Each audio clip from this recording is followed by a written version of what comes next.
welcome everybody. Let's talk real estate. Your weekly BS with Barry Saywitz about the current commercial real estate market here in Southern California.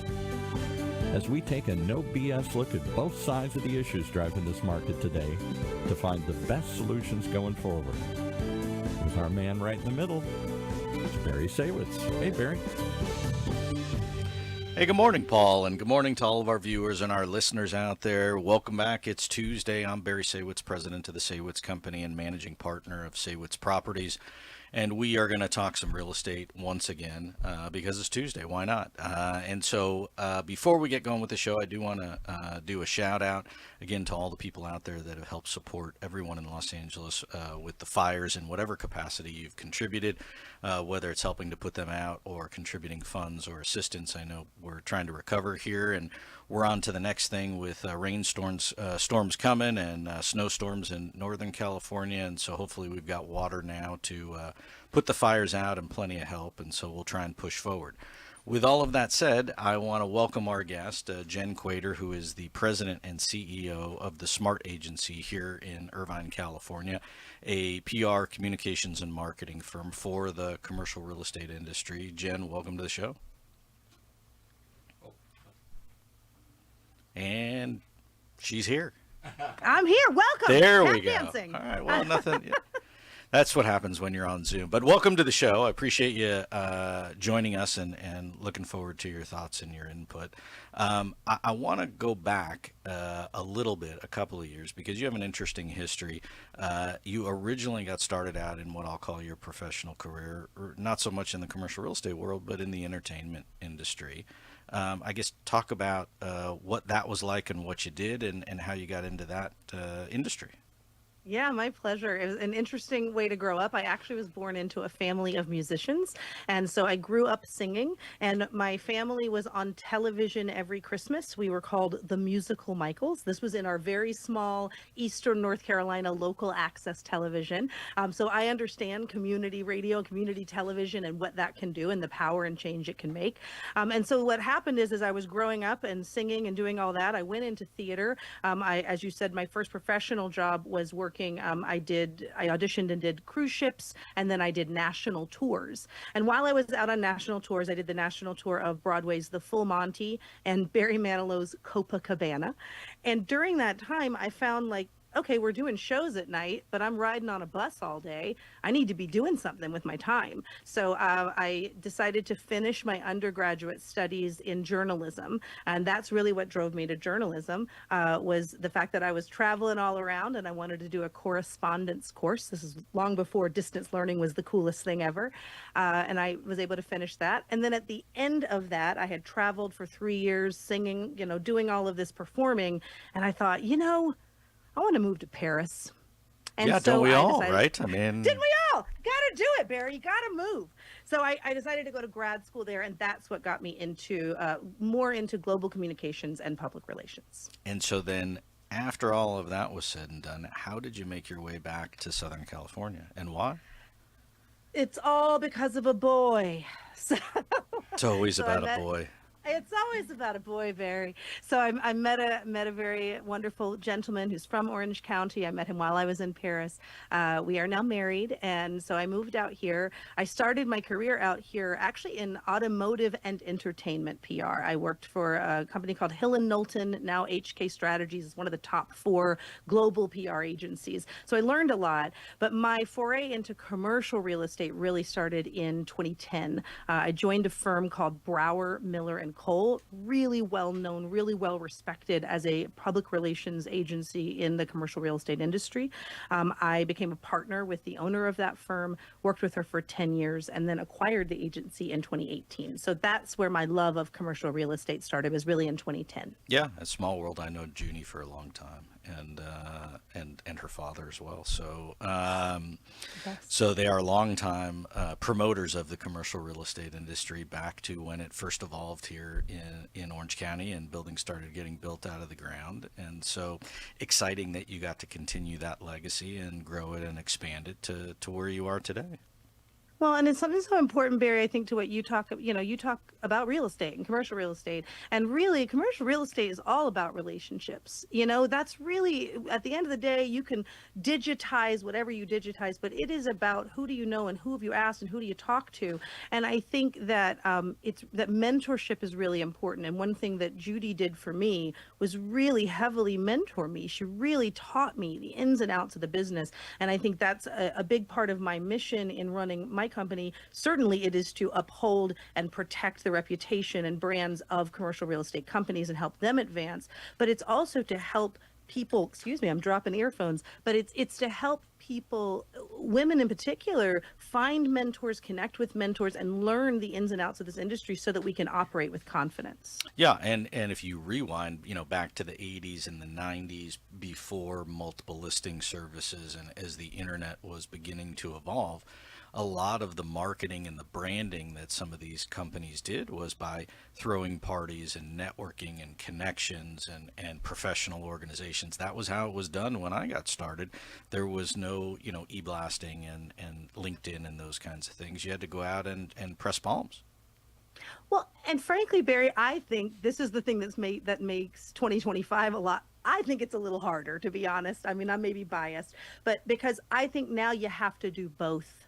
You aren't allowed to do one or the other. If you try to only be digital, just do e-blast, just do you can look as slick and wonderful as you want to look, but you also have to have the in-person component. But if you try to only be in person and you don't have that clarity of voice when it comes to the digital landscape, then no one's going to know you, or they're going to, it's going to, I don't want to use the word rinky dink, but you're going to start looking like you don't have a balance. So I think in today's world, it is demanded that you show up both digitally and in person. Yeah, and it's music to my ears because we just had a banter, if you'll call it, in our office about the balance of electronic marketing versus picking up the phone and calling and getting out and shaking trees. And so I'm more old school, and I believe in both for sure.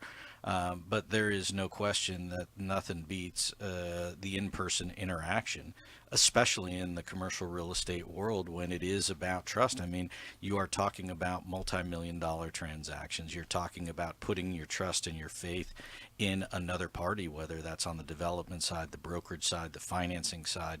And in order to do that, you have to have a comfort level. And I don't know that you don't get that unless you're across the table from somebody. But the electronic side of things and the digital marketing of it certainly opens some of those opportunities and then gives you the credibility to back up whatever it is that you're saying. I'm so glad you said that too, though, because you got to have the credibility. But you mentioned these are people who are doing multi-million-dollar deals. This is and so what I'd say is they have to be quite qualified leads if you look at this from a marketing standpoint. And so you don't want to just slap up a billboard and say, hey, we're here to help your commercial real estate needs. This is a very sophisticated industry. It's highly regulated. There's a lot you need to understand about it. So I really agree with you and love hearing that your team is having those discussions about, hey, maybe we allocate budget differently, because I think in 2020 and 2021, every marketer, commercial real estate or not, had to turn all allocations to digital because we all got trapped, right? We all had to be in our house. But it's time. If you're not out and about doing investor conferences and meetings, and if you're not out and about doing it, it's 2025, baby. Let's go. Yeah. And in today's world with higher interest rates, less volume of transactions, less financing available for whatever it is that you're trying to do, whether it's new construction, renovation, tenant improvements, you've got certainly multiple challenges, which we talk about every week on the show in different facets of commercial real estate. You have to build those relationships, and you have to be able to know who to go to, because with COVID, a lot of those players got flushed out or just aren't doing what they used to do anymore. And so you've got to keep up with the times. There's no question about it. And then the other side of it, I would say, is you don't know what turns your customer off or on, whether it is the digital, whether it is the in-person, whether it's, I met you at a golf tournament and we bonded, or at a marketing function, or whether you just sent me an e-blast and I was thinking about it and went, gee, I want to talk to this person. So, you have to balance that. Not everybody, from a developer standpoint, from a brokerage standpoint, from a banker standpoint, is a customer. This is not about Facebook where everybody in the world could be a potential customer. It's very targeted. Look, amen. It's extremely targeted. And frankly, you don't want the customer that's not for you. You don't want to waste any time on even talking to them because it is too complicated. And so I couldn't agree more that that's why marketing has to be really thoughtfully planned, and not only thoughtfully planned, it needs to be adjusted on a yearly basis. You need to be coming together, just as you're saying, Barry, you're with your team doing it and looking. Don't let your marketing run the same plan every single year, because you always need to look at how will I attract these people. And I think that's the other thing I'd say about digital versus kind of in person, and making sure that there's a blend. When you are digital marketing, you're pushing out, right? Here's all my good things. And good digital marketing will have good compelling storytelling. It will have valuable information. That's the resource driven. That's the kind of work that we do at the Smart Agency. Still though, even if we push out beautiful things, that is all the megaphone, the cheerleaders, right? The pushing out. We also have to attract to us. And the attract to us is exactly what you're saying, which is getting out and knowing people. And I think what you said was really good, Barry, which is to say things have changed so fast since 2020, 2021. Players have changed, capital has changed, regulations keep changing, insurance, for goodness sake. Oh, yeah. I don't even know how people are handling it anymore. So it also, by getting out there, it's not just your marketing, your actual operations can benefit, because you will learn so many new ideas. I was at ULI last year, and they were talking about different options in insurance and private insurance and what will happen. Whether or not that affects me today, it will affect me long term. So it really is about making sure you are not only pushing out, but also taking in what's important and what's changing in the industry. Yeah, no question. And for our viewers and listeners out there that don't know what ULI is, it's Urban Land Institute, and you're actively and intimately involved with that organization. Now that you brought it up, I guess let's talk about what is ULI and your involvement there.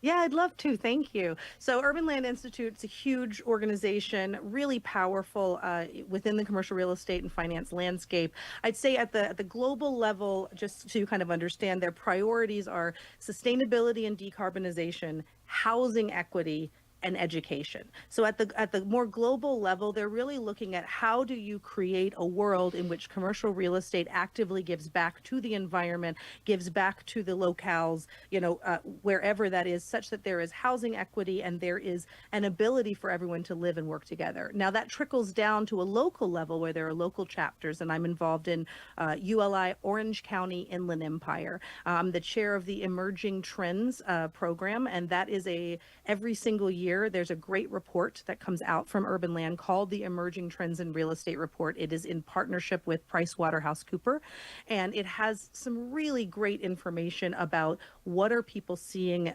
each year. And as I mentioned earlier with your marketing, every year commercial real estate changes. So whether your marketing is going to change every year, and so are the trends. So Urban Land really helps to promote education of trends and what's happening. It also helps to promote networking and mentorship. And that's another place that I feel really strongly in our industry. We have a lot of, commercial real estate has so much opportunity. It's a huge industry. And yet, I really do think there is this kind of age gap where we have this next generation that we need to push up. They need to be pushed into understanding what are the benefits. And I see that heavily among women. So what Urban Land Institute locally is doing is they have groups for women, they have groups for education, lots of opportunity to network and learn and get to know the industry. And if you go back historically, Urban Land Institute was really to help promote and support a lot of the bigger developers and players, because real estate got a bad rap from environmentalists and from people in the city, or from NIMBYs who didn't want the pristine lands to get developed around them. And as Orange County grew up, there was no place to go but to continue to develop with the demand that was going on. And so it's a balance between being conscious about the developments that you are producing, the environment and the cities around you, and at the same time dealing with the fact that eventually somebody's going to build something. I agree. And I'll add, I think real estate still has a bad rap. I think we are plagued by it, and I think it couldn't be, honestly, it couldn't be worse right now from a global perspective, because, and I'd say more from a national perspective. From a national perspective, you have a very strong anti-capitalist movement that pushes into a very strong anti-landlord movement. There is a lot of discourse around the fact that no one will ever be able to own their own home and that the American dream is lost. And I think that all of that dovetails into kind of an anti-corporate landlord. And I think that if you look at that, that's one story to tell. But the truth is that the work that's being done by these landlords, the way that you are having to balance the financing and the construction materials and the supply chain and where business is getting done, commercial real estate needs a break. We need people to understand that these are people who are trying to do good, who are trying to change the world, who are working their hardest and balancing spreadsheets and borrow. I think that there's this mental idea that commercial real estate people are not like, that just they're heartless and, yeah, and don't care heartless. about you or the environment or anything else. When in fact it couldn't be further from the truth, right? I mean, and certainly there are bad apples in any barrel. But the fact of the matter is, the challenges that developers have to face in building smart projects that financially will be successful, and then being conscious of what's going on around them. I mean, that happens every day, and if it doesn't, they're getting forced to by the people on the city councils that they're dealing with. Because there's always somebody that says, "Hey, I want this, and you should be more this, and what about that?" And so you're constantly getting pushed around, and what starts out as a very simple process can become very cumbersome. And that is one of the key reasons I think commercial real estate communications is such an important job for the rest of my life, because what people have to do is understand the developer, understand the broker, understand the engineer, understand the architect. They have to understand what's happening. And so I think, and what's difficult is if you're a developer, an architect, an engineer, you're not naturally inherently a communicator. Sometimes you're just simply amazing at picking sites and developing and seeing that vision and financing it. And so I think that communications has to be a part of this. And so to me, I do draw a little bit of a distinction between marketing and communications. I think marketing is part of communications, but I think if you're not looking at how am I understood across all audiences, not just how am I pulling in my targets. Yeah, I got to pull in my targets, but how is my brand and my desire and my world understood? Then I think you're missing an opportunity. Yeah, and I mean, look, one of the things that I've learned is you're just never going to please everybody, and no matter how hard you try, somebody else is going to put you down or call you bad names or give you the perception that you weren't trying to go for. But all you can do is like you say, push it out to the rest of the world and try and get your message across. And so let's shift gears for a second, because I know from going back, I mean, I started my commercial real estate career working for a woman. And she was very successful and very aggressive, and had to be in what is predominantly a man's profession historically on the brokerage side, and on the development side as well, I think. And so I found that the women that were able to sustain themselves over time became very successful, but that there were very few and far between. And why, I'm just curious, number one, why you think that is, and then number two, I know you're involved in multiple women's causes. What you're doing to try and change that? Thank you. Good question. I think the first of all, I want to acknowledge that the women I've met in commercial real estate are warriors. Like, these are women who, like you said, if I worked for one, you worked for one, these women are no joke. They know how to go in and deal make. And so in some ways, I have this desire to not even draw a distinction, to be like, well, that's just a human in commercial real estate. But when I pull way back and I look at it systemically, I think one of the biggest things that tickles my brain is that it was only 1974 when they made the law that you could not deny a loan just because someone was a woman. So it's only been like 50 years that me as a woman can go get credit really actively. And it was only 1900, I think, when like I, as a married woman, I could have my own wages. And so I'm not saying this to like wag my finger at the past. Past is past. We're here where we are. And I'm not someone who's so pro women that I'm anti man. Like, I think that's a silly way to be. I think we have to all work together. But what I think is that psychologically and societally, we have, I wasn't raised by a mother who owned commercial real estate, and many were not. And so I think we have to start changing the discourse such that these women gain confidence and understanding in how to play with big money. Like, let's just be honest, Barry, and I shouldn't say play, because play is not it indicates that there's frivolity, and there's not frivolity. I think this is very serious business. But I think we need to get women to be more confident working with those big numbers. So that is really where I see the biggest need. I guess I want to ask for your comments on that before I go into what I'm trying to do to help. Well, I'll try and stay politically correct, but I mean, I found that historically, the women that have been successful were aggressive, were pit bulls, and knew when to put their foot down, and also knew how to play the fact that they were a woman and work the meeting or work the conference room or the boardroom whenever they could. And in some instances, I was jealous because I couldn't play it the same way as somebody else. No different than a man who goes in yelling and screaming and pounding his fist on the table, and that's how he negotiates, versus someone else who's very quiet and then just gets up and leaves and says, forget it, we have no deal. I mean, there's many ways to negotiate. We see that today with Trump, with all of the things that he's doing and dealing with the various issues that he has. And so I just feel like that the more women that are in the industry, number one, from just a sheer number standpoint, the more success stories there are out there. And at the same time, commercial real estate in many aspects of it's not that fun, right? I mean, it's rewarding, but it's a grind, right? You have to have a certain mentality. I don't care if you're a man or a woman. We have people that we've tutored and trained and mentored over the years, and some people, I just look at them and go, look, this is not for you, man or woman, it doesn't matter. And so I think it's up in your brain. It's a mentality of self-confidence.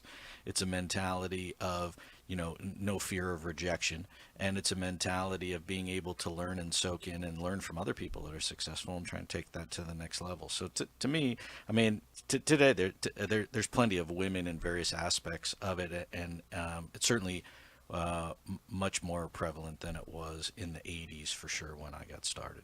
I mean, that's my 2 cents.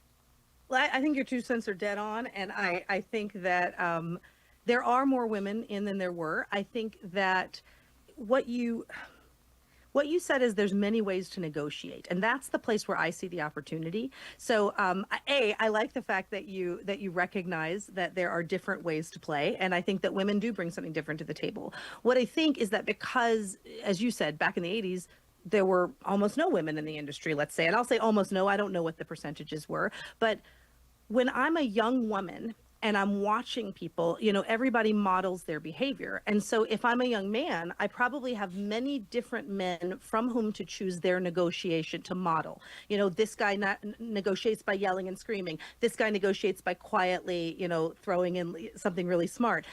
If I'm a woman, maybe I've only seen the really strong person who can go in and take it, because that's who's really made it. And right now we're at a place where in the U.S., of all the commercial real estate jobs, about 37% are held by women. So we're doing pretty good in that, we're not at 50, but we're at 37%. And so what I think is that in order to get from 37 to 50, in order to really push ourselves up, we simply have to get more people doing it. And now the last thing I want to say, Barry, is that I would, if I hadn't had to do this via Zoom today, instead of being if I was in the studio, I would go over and hug you for saying this is a hard business. It's not fun. I run a PR agency. A lot of people who graduate with a PR degree, they are really interested in things like beauty and fashion and things that seem very fun. Right. And decorating, right? And decorating. Singing and dancing and all kinds of fun stuff, right? It's not that fun anymore. And I don't say that to be poo-pooing it, but I mean, look, in the 80s, there was a party every night after work, and they had shrimp and lobster and steak, and developers had new projects coming out of the ground, the part of the announcing your new project was you threw a big party and you got to meet people and it was a lot of fun. They don't do that anymore, right? Nobody spends money on that, and if they do, it's in very small pieces and very targeted. And so people are out there in today's world, I feel, trying to make deals. They're harder to make. They're fewer and further in between. And then the second is, if you are doing something, on the one hand, you want to promote it, but on the other hand, you sort of want to keep your mouth shut and then go on to the next because you don't want to be criticized for being successful. I hear you on both of those. I absolutely hear you on, certainly on the not wanting to be criticized for being successful.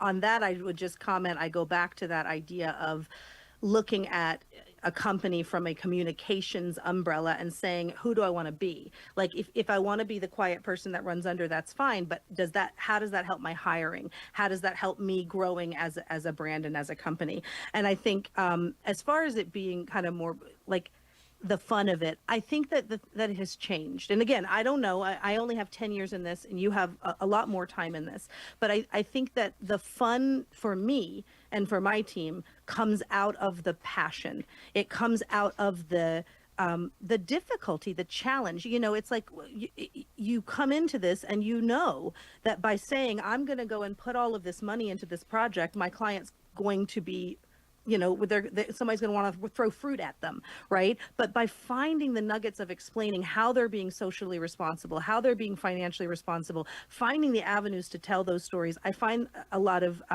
gratification in that. So I think what I'd say is that what I think we're changing from is maybe a more celebratory, wow, I can't believe how well this is working, to more of a head down, yeah, this is tough, but it's really worth it because we're actually helping the world. We're actually helping people have good places to live that they can afford, have places they can work, have places they can play. We're actually making the world a better place to be.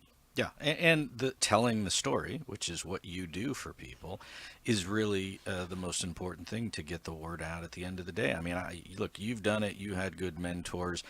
For young people out there, I mean, I don't think that there's a better piece of advice. You can go to school all day and look at a textbook or look online or go to class, but in the real world, especially in commercial real estate, the experience of seeing other people doing what they do during the day is really an invaluable experience. It's the only way to do it, Barry. I really think it is. And that's why the main job I think we have as commercial real estate professionals, if we'd like this to keep being the career it is we have to help those who are younger than us. We have to. And however we can, whether it's just telling them about organizations that will help them, we have to keep people, because one of the biggest things I noticed in some of the data, and this is related to women, but I think you could put this across the youth. I don't have any data to support that, but I what happens is people join this industry and then because it's hard, they leave. Yeah. Yeah, I agree. And when I came from the Midwest, I grew up in the Midwest, and so I got here, and my work ethic was, I'll just say, a little bit better than the average person. And I would see these other guys, and they would be out rolling in at 9 o'clock, and I go, what are you doing? Oh, I was surfing, and then at 3 o'clock, hey, I'm going for happy hour. It's tough to make a living when you're working 9 to 3, and so putting your head down and working hard is one aspect of it. Having a good game plan is another, and then certainly having people around you to help you not make the same mistakes that other folks have made is a combination of how you do it. But a lot of people get into it, whether it's commercial or residential, and they get out of it. And you make one deal, you make a lot of money, and it seems all well and good, but you cannot sustain a career with one deal here and there.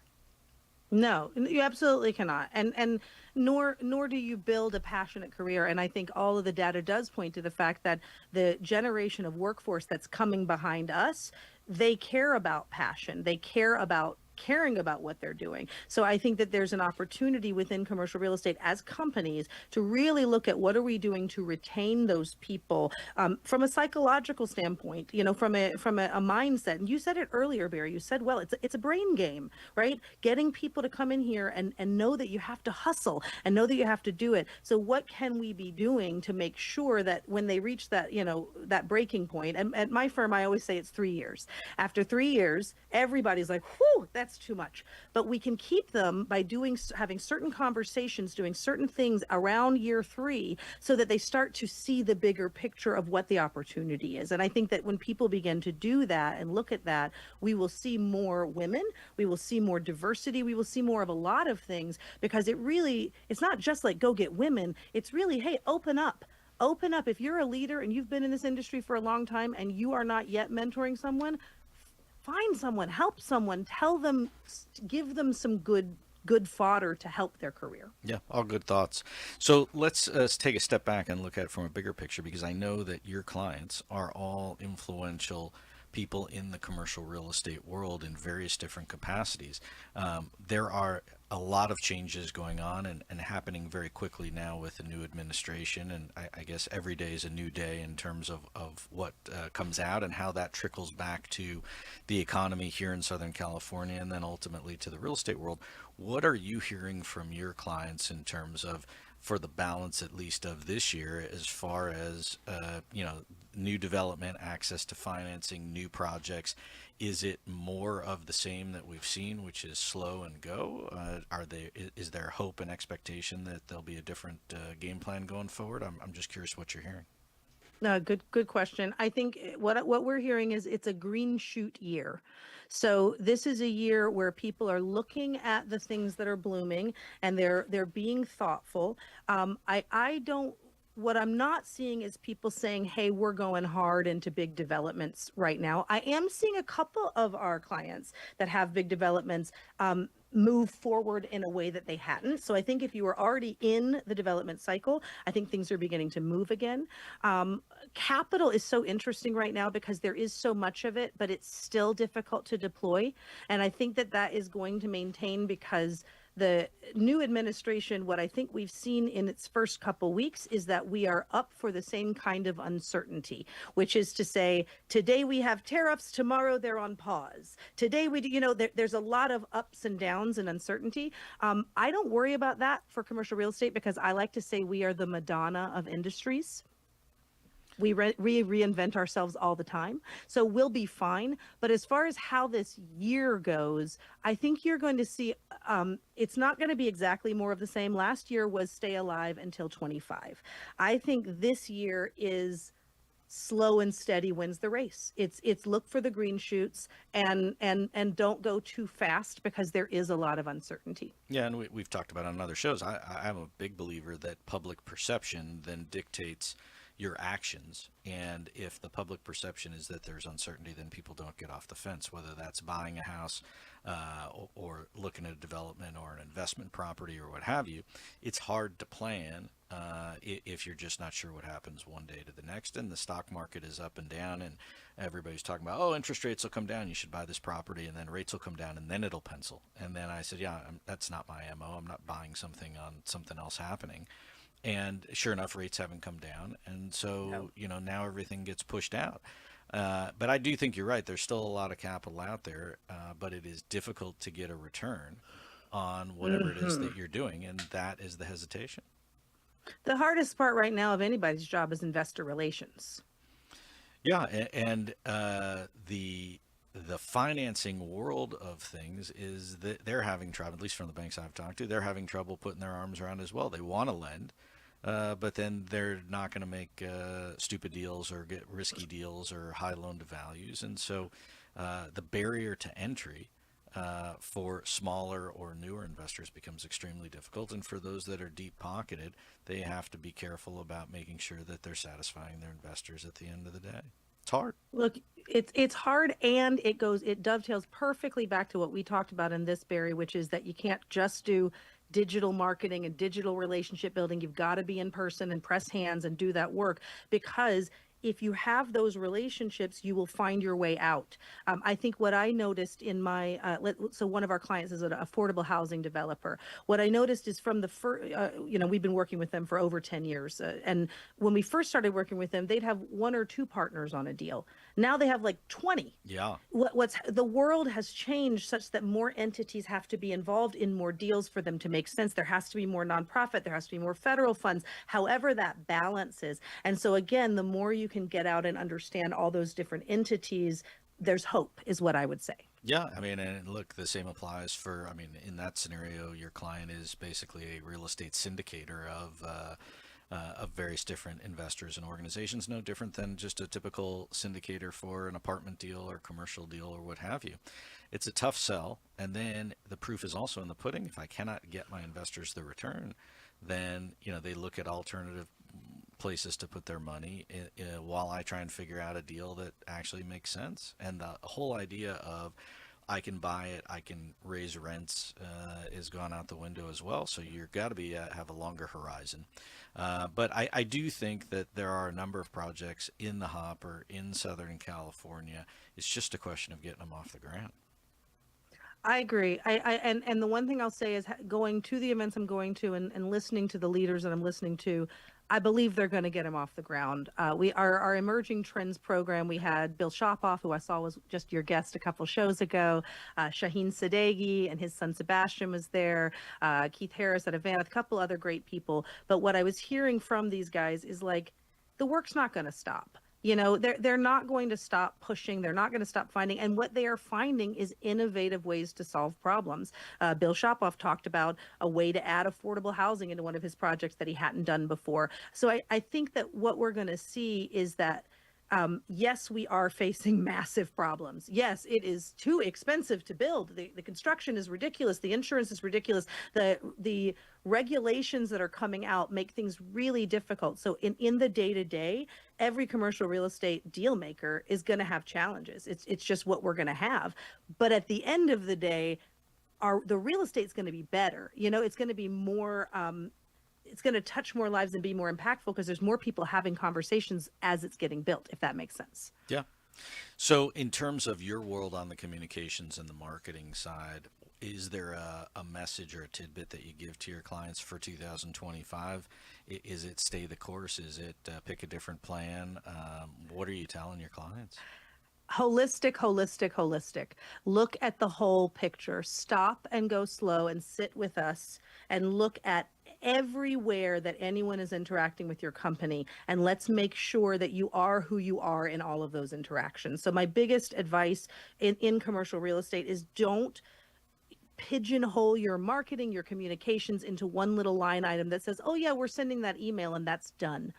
Take a moment, even if it's just once a year, to look at everything you're doing, from your events to your emails to your internal communications to all of those touch points, and just look and find consistency. Because I think what you've got to build is not one marketing strategy that just gets you what you want. You've got to look at this from the holistic perspective. It's the only thing that makes sense in 2025. Interesting. Well, good food for thought. And if people want to find out more information about your company, what's the website that they can go to check it out? Thank you. Please visit thesmartagency.com, smartagency.com. Great. Well, Jenn, listen, I really appreciate you coming on the show and sharing your thoughts with us. And I wish you and your family and your business great success in 2025. And I hope you feel better since you were a little under the weather, but glad you could make it with us today. And for everybody else out there, thanks for tuning in. We'll be back here next week talking more real estate. I am Barry Saywitz, president of the Saywitz Company. And thanks for tuning in. Thanks to everybody here at OC Radio for making it happen. We'll see you next week.